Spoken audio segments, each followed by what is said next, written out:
অফিসে কেউ না থাকায় মহিলাটি তাড়াহুড়ো করে স্কার্ট তুলে নিল।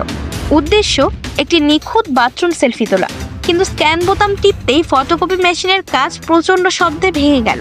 বিস্ফোরণের মতো এই আওয়াজে সে অনেক ভয় পেল। সে দ্রুত সেখান থেকে বের হওয়ার চেষ্টা করলো, কিন্তু তখনই সে বুঝতে পারলো একটি ভয়ঙ্কর সমস্যা। তার বড়সড় পেছনের অংশ স্ক্যানারের মধ্যে আটকে গেছে। বের হওয়ার জন্য শক্তি প্রয়োগ করতেই বিপদ আরও বেড়ে গেল।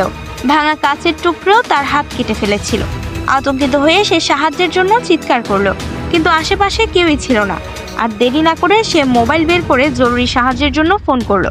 কিছুক্ষণের মধ্যেই ফায়ার সার্ভিস ঘটনাস্থলে পৌঁছালো, কিন্তু ফায়ারম্যান যা দেখলো তাতে তার মাথা একদম হ্যাং হয়ে গেল। স্ক্যানারের মধ্যে একজন মহিলার পেছনের অংশ আটকে গেছে।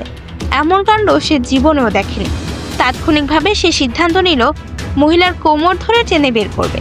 সে তার সমস্ত শক্তি প্রয়োগ করলো, কিন্তু কিছুকে মহিলাকে নাড়ানো সম্ভব হচ্ছিল না। এতটাই শক্তভাবে আটকে ছিল যে সামান্যতম নড়াচড়াও করা যাচ্ছিল না। ফায়ারম্যান বুঝলো এভাবে কিছুই হবে না। সে মহিলাকে ধীরে ধীরে 2 পা তুলতে বলল, যাতে ভেতরের অবস্থা বোঝা যায়। তখনই সে দেখলো স্ক্যানারের আশেপাশে ছড়িয়ে আছে প্রচুর কাচের টুকরো। এখন যদি সরাসরি টেনে বের করি তাহলে মহিলা গুরুতর আঘাত পাওয়ার শঙ্কা আছে।